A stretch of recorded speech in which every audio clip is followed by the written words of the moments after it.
Hi everyone, it's Jacqueline here, creating my garden, and I want to talk about curb appeal, but a front flower bed here. So I have a bit of a problem here that I want to try to address, and that is I've got an area beside the front door that detracts from the overall look of the house, and that area is the fan hoods, the hose reel, and then the manifold for the lawn yard sprinklers. And it's in here and you can see it. The first thing I see when I look at the yard, of course, from a personal perspective, is I see the ugly things, and these are areas that I need to disguise. So one thing I think I can do to disguise it, and it has to be a significant enough of a plant to disguise this area, is put something that's going to be a ways out from those things so it doesn't obstruct it, but big enough that it hides it. So one of the things I want to plant in here to try to deal with this is I'm going to put a hydrangea here. And originally I hadn't planned on putting a hydrangea here because I don't have proper water going into this area, but I do have a hose right there, and we are going to rebuild this manifold, and that which would allow an opportunity to add some drip irrigation next year. But in order to hide this stuff, I need to put something fairly significantly big, but not something that is going to be too big. So I'm going to use this particular hydrangea that I have here. And I'm looking for something fairly neutral in colors, but something that's going to stand up. So I've got a choice here between two. I've got the Hydrangea Little Lamb here, and you can see the heads on it. It's just gorgeous. Zone 3, or I can use this other one I have here, which is, they're both little lambs. That's even better. So I've got two little lambs here, so I'm going to use one of these in here to disguise it. And then I think the other solution I'm going to do here is I'm going to put a little garden fence around it to help stake it up a bit for now, and try to get it in position there to block it. I may even have to bring in an iron trellis to put in there. The big thing about doing anything with this area here is, first of all, I got to get some stuff out of here. And the other thing is that I don't want to hit any water lines when I put a trellis or any sort of wire fencing in. So I just have to be mindful of that when I do this. So the first thing I'm going to do is I'm going to get in here and I'm going to take the lilies out, and the oriental lily out. And I'm going to leave the sedum for now, but I should probably divide and move that. But the bees are having a great time with it, so I'm going to let them continue to do what they're doing. So I'll start with that. I'll get those out. I'm leaving the iris here for now because I just want to get this in and get some roots going and get it settled in and get it staked.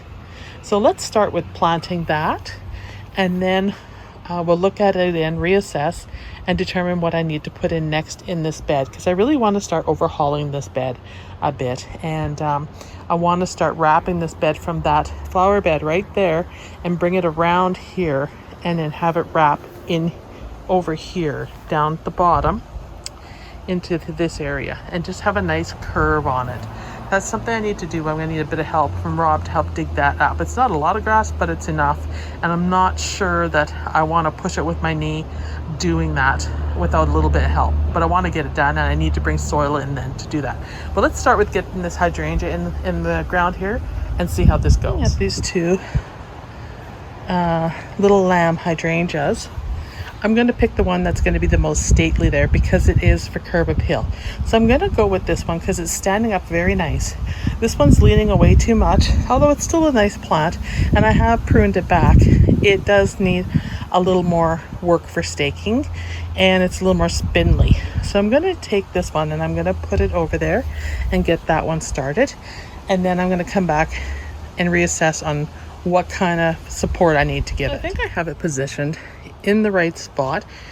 It's fairly close to the sidewalk, but once I put some wire fencing or something around it to hold it up, it will definitely hide the unsightly fixtures of furnace vents and the manifold and the hose, which is what the goal is to do. And just to tell you a little bit about this little lamb hydrangea, it's a panicle hydrangea. It's late blooming and it tends to be compact. It is good to zone 3, and zone 3 is basically to minus 40 degrees Fahrenheit, which is equal in the Celsius grade. So minus 40 Fahrenheit is minus 40 Celsius. It is a late blooming hydrangea, has a compact size, and it blooms with the same ferocity, I can't even say that, as other hydrangeas, but only gets half the size, so not as big. So it's perfect for putting it near a sidewalk, a step in this case, and used to block. The height on average is 4 to 6 feet with 4 to 6 feet width. So it's going to be crunching up a bit against this sidewalk, like against the step. Jeez. But that's what I wanted to do, is I want to hide the unsightliness and block this. So that's about the right height with that hose reel, because that hose reel's, I'd say it's running at about good 5 feet up. Looking at my height in comparison to it, so that should cover it at 4 to 6 feet, and if it fills out, it should hide all that. So I think it's an ideal candidate for this location to give me a bit of a show, but to also hide these unsightly pieces on the house.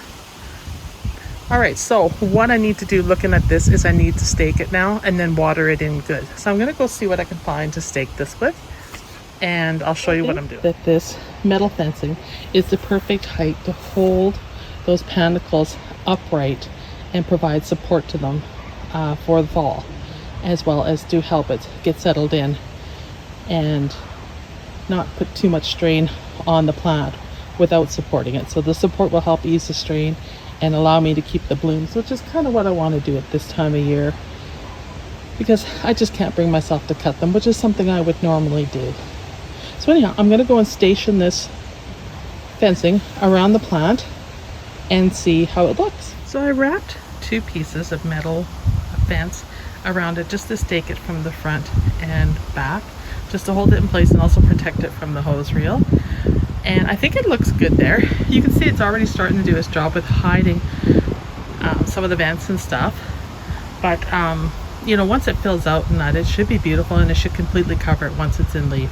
So I've watered it in now. I gave it a really good soaking, and it's in place.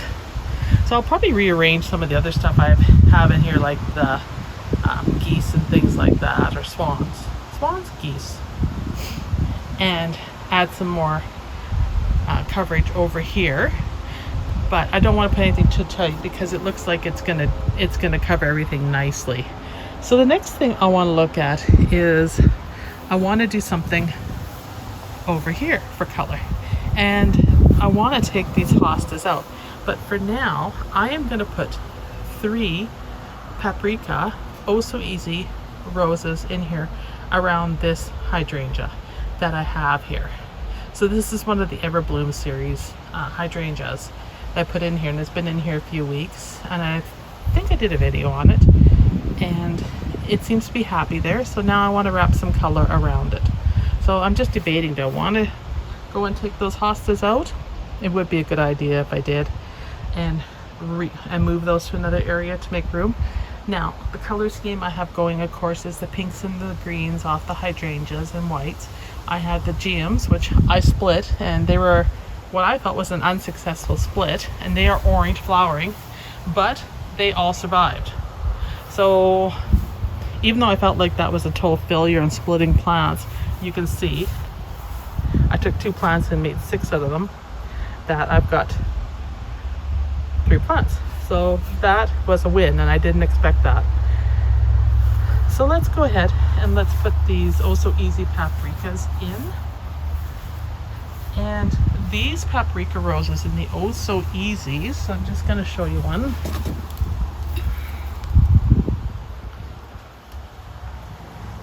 They are disease resistant, so they don't need to be sprayed. But they're one of the only Zone 3 left in the Oh So Easy collection. So, and I've verified this because there used to be one called Fragrance Spreader that was more of a pinky lavender rose that proven winners had that they no longer have available. So the only one left that is a Zone 3 is the paprika, and there's paprika and then there was hot paprika. And I believe this is just paprika, and I'm just going to double check. Oh, this is the hot paprika. So it's continuous bloom. You can see the color, and it's coming off in some oranges that fades to a orangey yellow peachy tone. So it should be pretty there. So I've got 3 of those to run right in here to give a pop of color against the color of the house. So this is to start doing curb appeal in this landscape to accent the house color, which of course is a bit of a Loden green. So I'm gonna go and take these hostas out, I guess, and pop those 3 in here.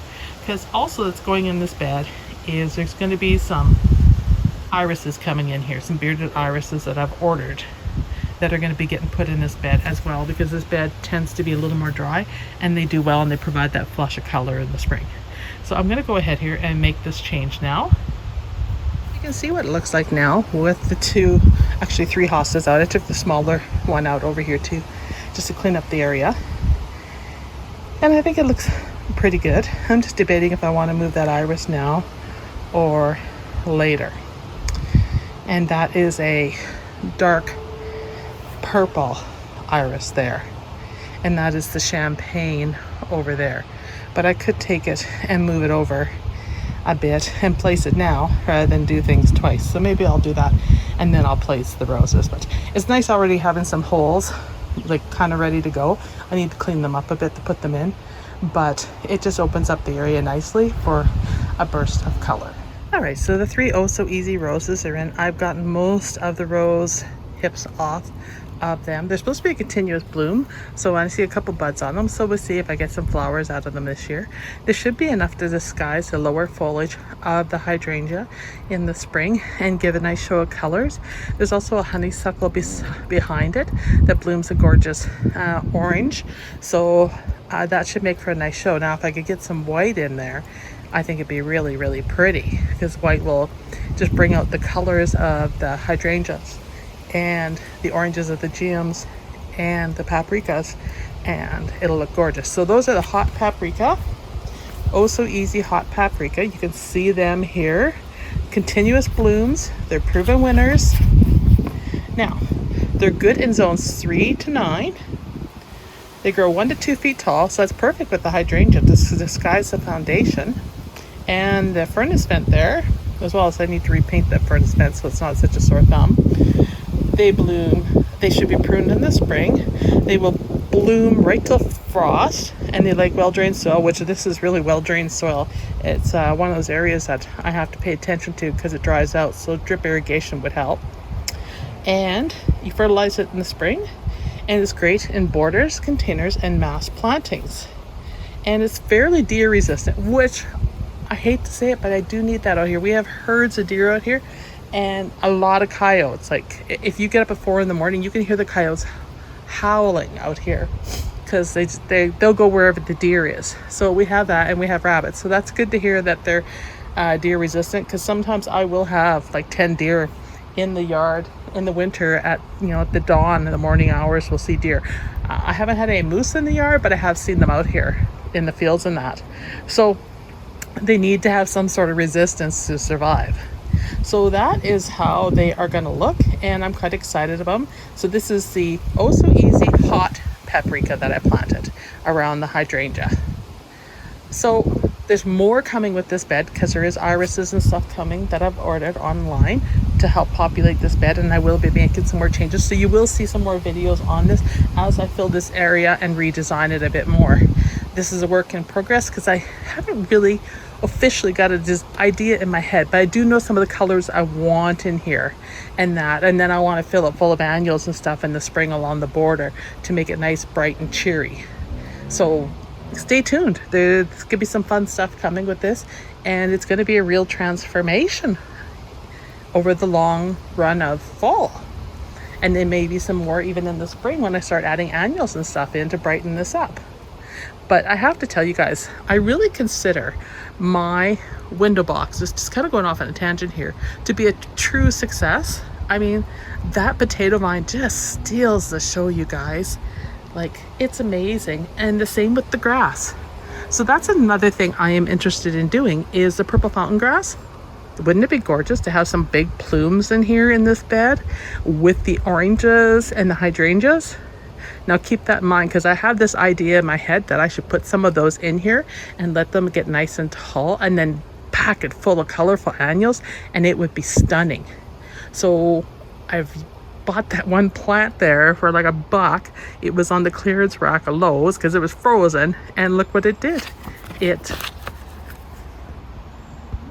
Well, it surprised me, you guys, at how beautiful it is. I just wasn't expecting it to bounce back like that. I should know that grasses have a lot more stamina, and they're very resilient. But wow, that's all I can say. They're gorgeous. So anyhow, that's it for today. I hope you will like and subscribe to my videos and let gardening warm your soul. Thank you, everyone. Bye.